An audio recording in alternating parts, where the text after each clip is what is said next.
Good afternoon. My name is Jamie Farney, principal at Dade County High School, and I have with me a special guest today, Ms. Autumn McMunn. We're going to have several segments today to present to you, to kind of let you know what's going on at Dade County High School. We've got a lot of big events coming up, and we're also going to have a little show and tell action. But first off, I'd like for Ms. McMunn. We're going to start doing a little teacher spotlight. And this week we want to highlight Ms. McMunn. And if you will, just kind of tell the folks at home what you teach, where you got your training, that kind of thing. Just give them a little insight about who you are, where you came from, and what students can expect in your class. I'm Miss McMunn. I'm actually from North Alabama. I teach geometry at Dade County High School, and I can teach any of the maths, but right now I teach geometry. I got my undergraduate degree at the University of North Alabama in Florence, Alabama, and then I got my master's degree at Columbus State University in Columbus, Georgia. This is my second year at DCHS, and I'm loving it.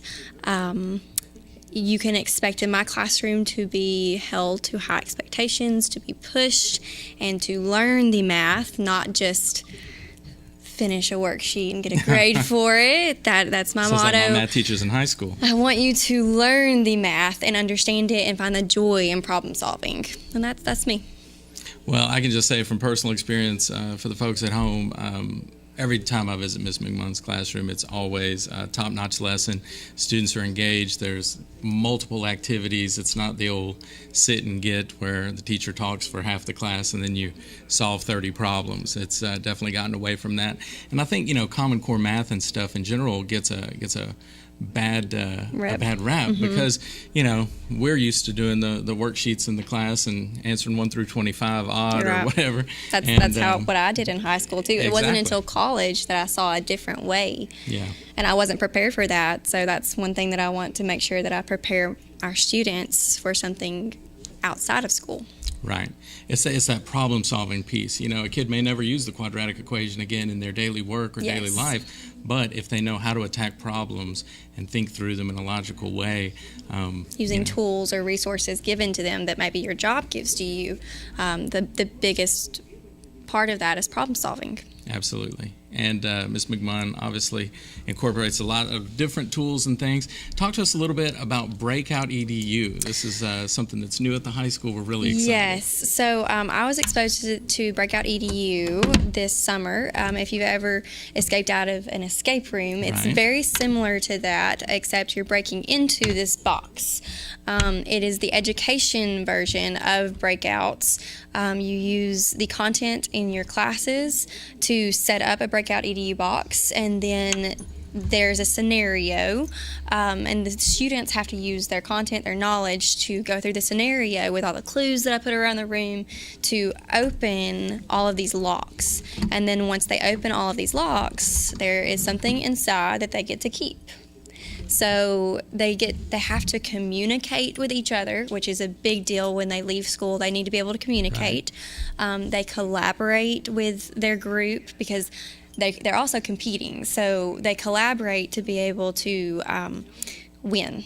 Whoever gets it first is the winner, and so competition motivates us all. They critically think because they have to use all of the tools together, all of the clues. I'm not giving them one way to do it. They have to problem solve their way out of it. And so I tried it today with a few students, and it went pretty well. They enjoyed it.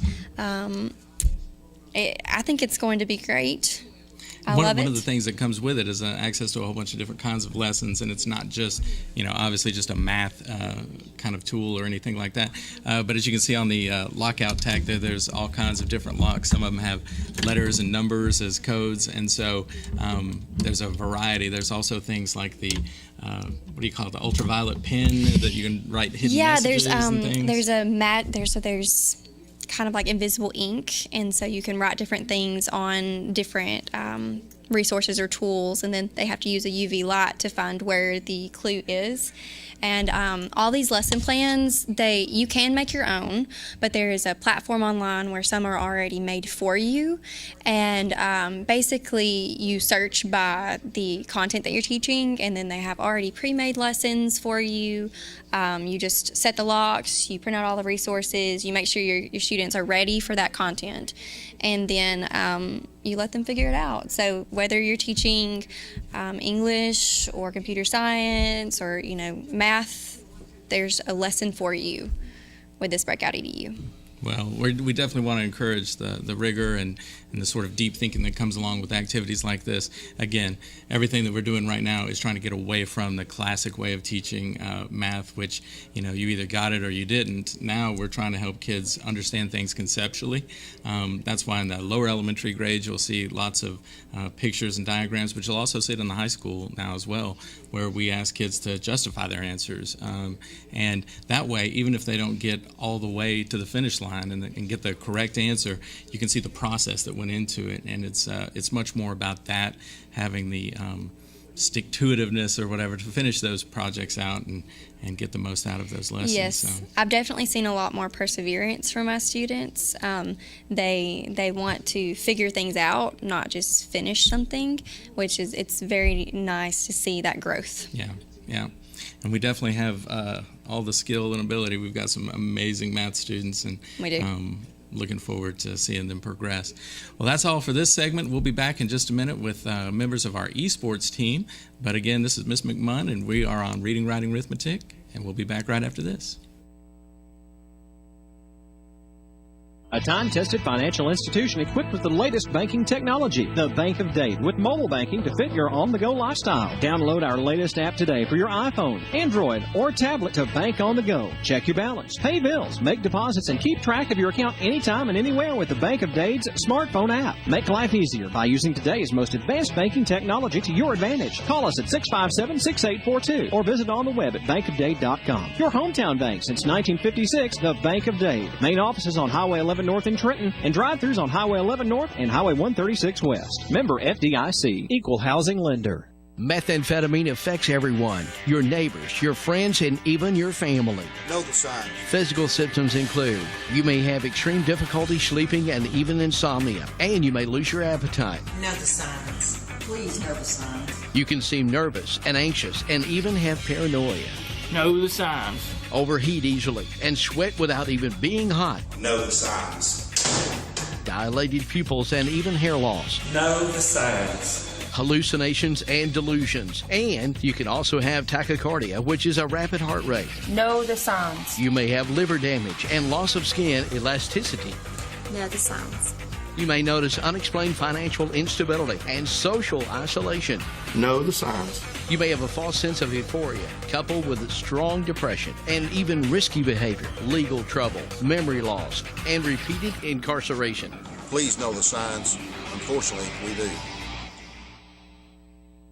At Gross Furniture in Trenton, Georgia, you get the savings, the selection, and the satisfaction of getting the furniture you deserve at the prices you want. Come in, relax, and take your time. Our staff can assist you with the entire process, from expert advice to professional delivery.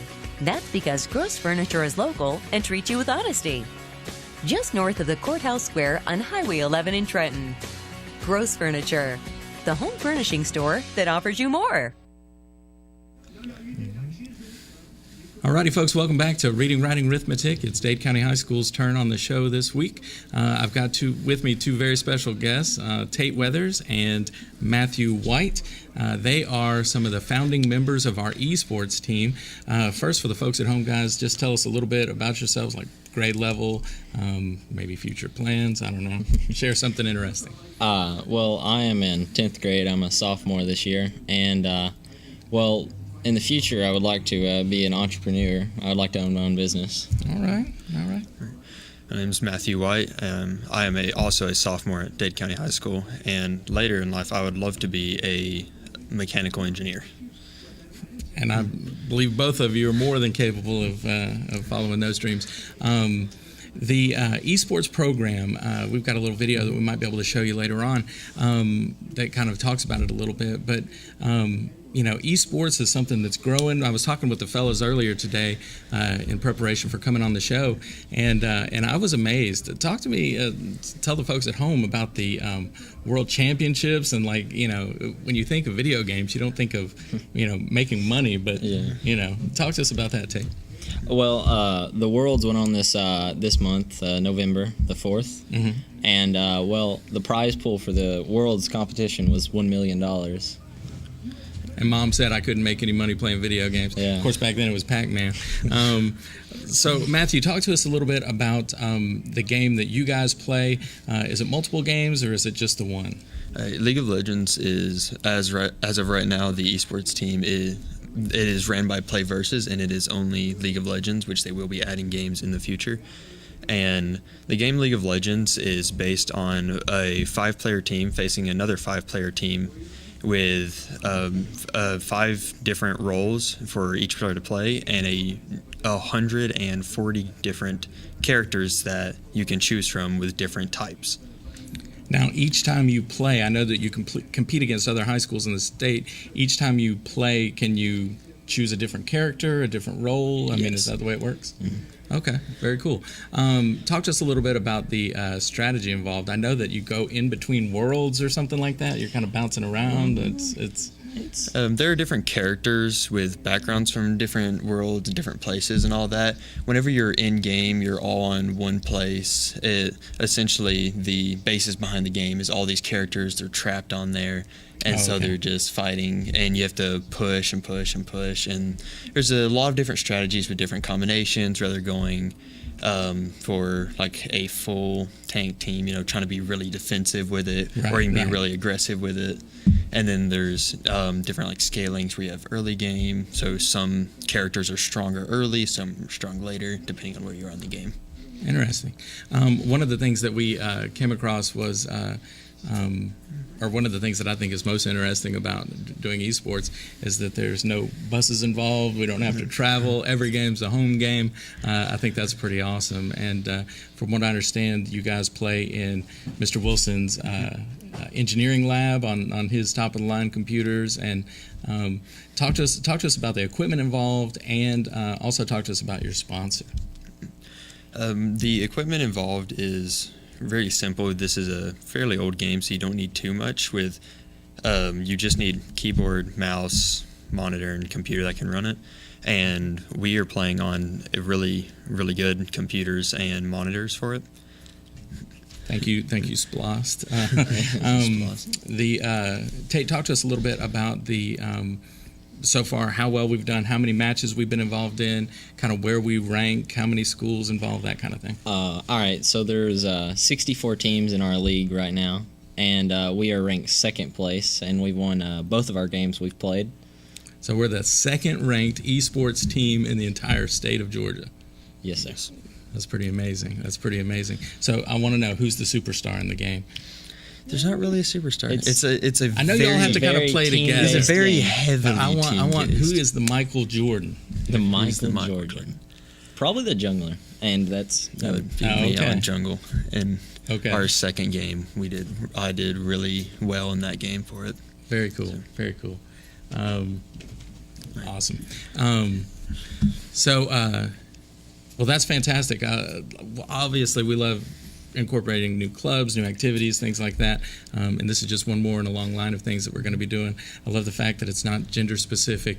You don't have to travel. It's not a huge money investment or anything like that. But one of the things that you guys were telling me earlier, and I was kind of blown away with, colleges now are offering scholarships in esports. Tell us about that. Good. I haven't really looked into it. Is it like a traditional kind of team, like where you would get you're one of the highest ranked players? Yeah, you can. There is, if they need a specific role they need to fill, and if you're good at that role, they will take you in.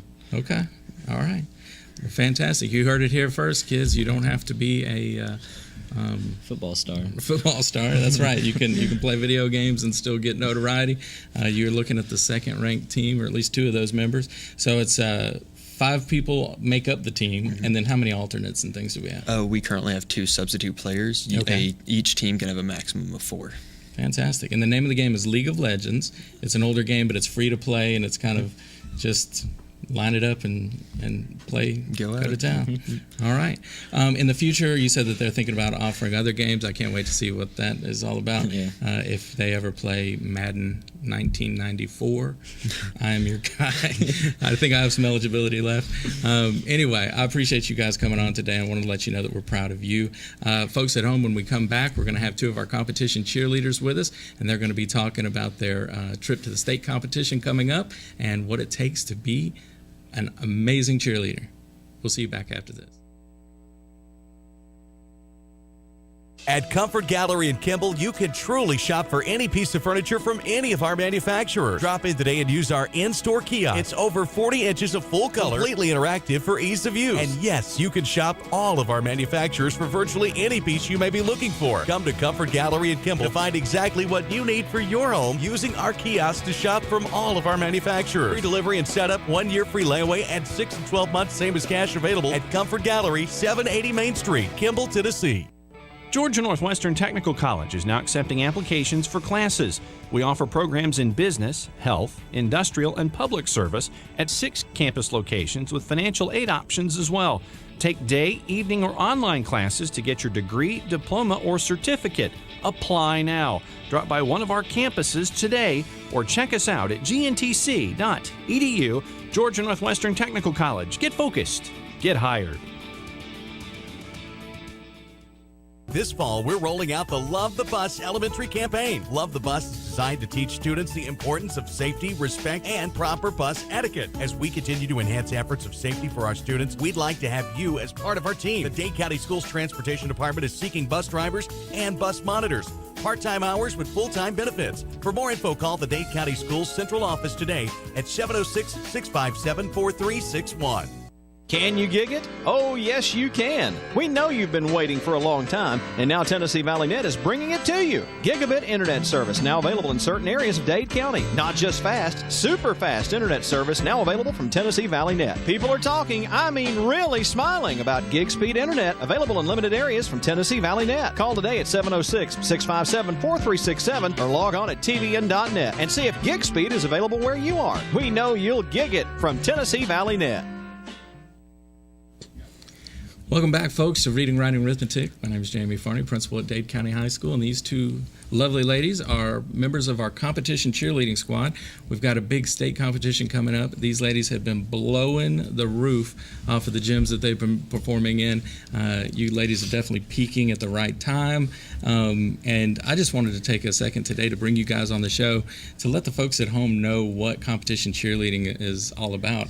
I know that when I was in high school in 1994, cheerleaders stood on the sideline, shook their pom-poms, and that was about it. There wasn't very much athletic about it.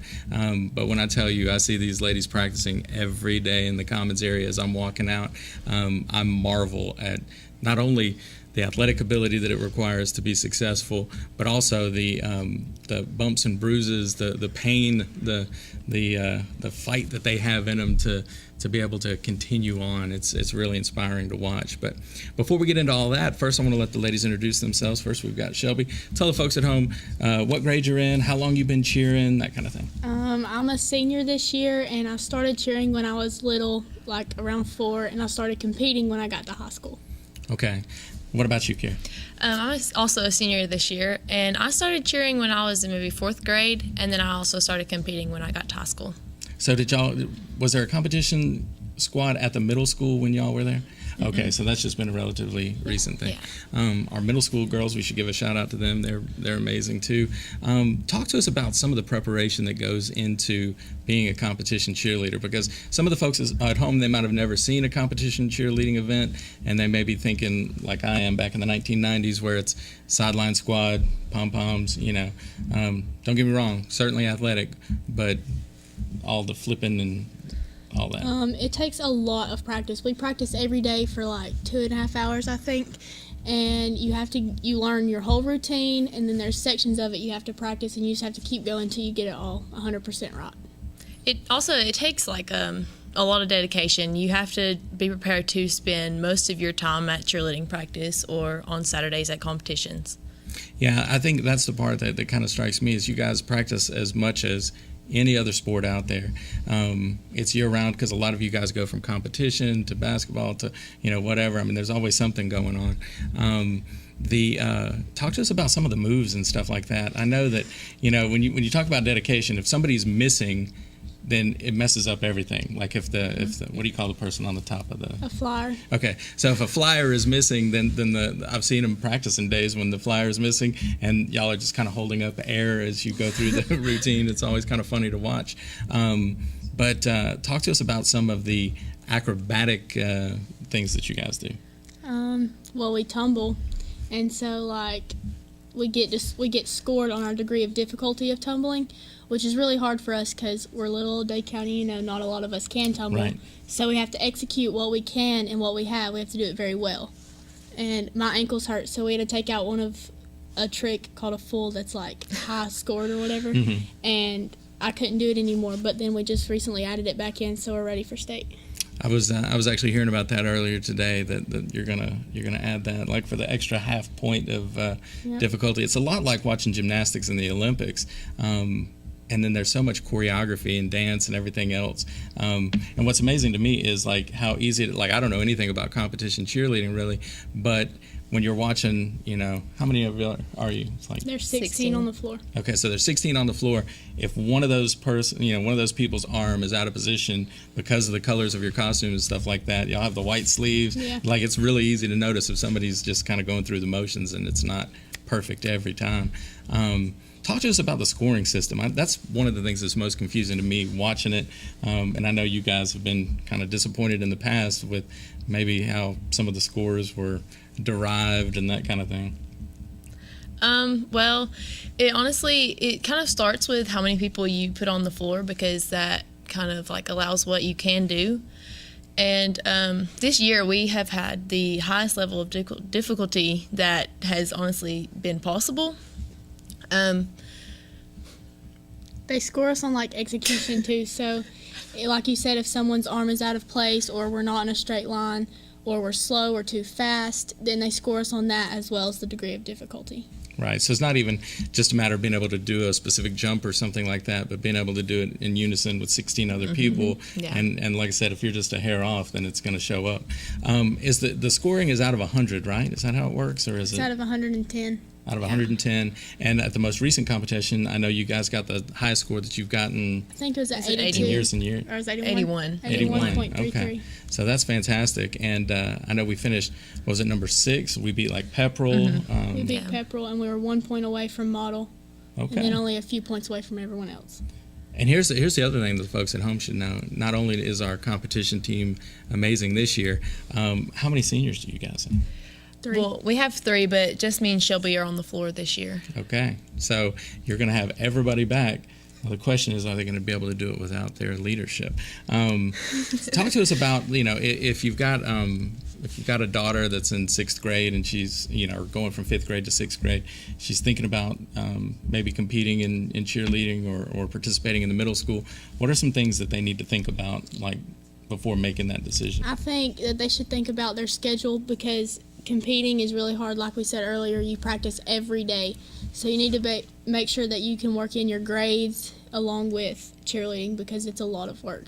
And just think that you actually want it, because it can hurt the rest of the team if you don't actually want it, if you don't try as hard. Yeah, I can imagine how one person out of that 16, if they're not feeling it, if they're not as dedicated, then it can really throw everything off. What do you say, Kara? Honestly, I would just think about it, because it really does take a lot of time, and just be prepared for a lot of hard work and get yourself ready for that. Maybe start tumbling classes and, just build yourself up for what you're going to be to the expectations, Right. That's one of the things that impresses me about the middle school. A lot of the things that you guys are doing in your routine, they're doing it in their routine, and some of them are 7th graders, and it's amazing watching them do their thing. I just can't imagine. I know that y'all are on the mats and everything like that, but I can't imagine how you guys, forget sprains and strains, that kind of thing. It amazes me that you don't break your neck out there every day because, I see old Grace Heidi. She's one of the flyers. Every day she's kind of going head first into the mat, and I can't even look anymore. It's kind of scary. But it takes that kind of repetition, and that's what people don't realize. I coach basketball, I coach soccer, I coach football. The level of expectation, like you guys can't take a play off. You can't take a second off. Yeah. Mm-hmm. And it just could ruin everything. So talk to us about where the competition is, when you guys are leaving, how you're going to get your mind ready. I'm interested to hear that. We're leaving tomorrow morning, and we are going to Columbus, Georgia. We'll compete at sectionals Friday morning. Really, it's the biggest competition that we will ever have. For us, it's our last. And it's huge. It is one of the, I can't even explain how the feeling of it. I think that a lot of the freshmen and Blair, because she's new, when they get there, they're just going to be like shocked at how many people are there. Because the biggest competition that they have been to was Region, which was last weekend. But this place is like the McKenzie Arena. It's like a civic center. So there's people everywhere. And we compete towards the end. So there's everyone that's going to watch is going to be there. Like last year we competed first. Right. So there were still people buying tickets and coming in as we were competing. So you're going to be performing in front of a packed, the size of McKenzie Arena, thousands and thousands of people there, teams from all over the state. What would you tell, what are you going to tell the freshmen and Blair as far as what to expect and how to deal with those nerves? Honestly, my best advice is to just focus on what we have to do, like what we know we can do. And my experience when you take the mat, you can't really see anybody but the judges. So I'm like, don't worry about anything else. Just do your job and focus on the judges. That's pretty good advice. I said yesterday, if you're not like Kara and you can't just focus on the judges, the way the stadium is, you can only see a few rows behind the judges. Okay. So you really can block out most of everyone. You just got to listen to the music, and it's pretty much muscle memory by now how the routine goes. That's true. That's true. I mean, like I said, I can't express to the folks at home how much practice and dedication goes into it. I hear the saying, y'all's performance song over and over and over again, and what's crazy is I never see a change in the body language. Your shoulders are never slumped. It's not, I just would rather be at the house right now. You guys, every time that music comes on, you're into action, and it's inspiring to watch. Talk to us about some of the injuries you guys have had. I know Shelby's had a hurt ankle for the last decade. Yeah, all the tendons in my ankle are pretty much shot. They wanted to sit me down, but I told the doctors no because it's my last season. So I'll probably have to have surgery. I skipped my appointment, so I didn't miss practice. That's dedication. And then we had Caitlin, the other senior. She broke her hand, and so she's out. I think, who else is there? Then there's Heather, but she's always hurt. but she keeps going, so it's good. But that's really only injuries that have serious. We have a lot of busted lips and bruises, but that just comes with it. Right. Famous words of Coach Hurst: "There's a difference between injured and hurt." That sounds like something I would say to football players, and it really is true. Like I said, you guys, the time, the effort, the execution is just amazing. We wish you guys all the best, and I know that you're going to perform to the top of your ability. We got 1 minute left. Talk to us about your plans after high school. I'm going to go, I hope to attend the University of West Georgia, along with Shelby. I'm not sure that I'm going to continue cheerleading, but I do want to get a degree in education and become a first grade teacher. I'd also like to get a degree in elementary education, and if my ankle holds up, I plan to cheer. Well, I hope both of you follow your hearts and dreams.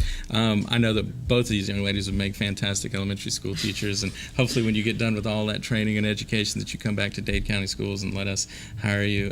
I know that we're always looking for great people, and the energy and focus and attention to detail that you guys will bring, I know it's going to be amazing. And I can speak on behalf of West Georgia. I actually went there. It's a great school. They've got a fantastic they're really growing. So it'll be a great opportunity for you guys to get away from home, but not be too far away. So anyway, for Shelby and Kara and the rest of the folks we had on today, thank you for joining us on Reading, Writing, Arithmetic. Good luck, ladies, and we'll see you again in about a month.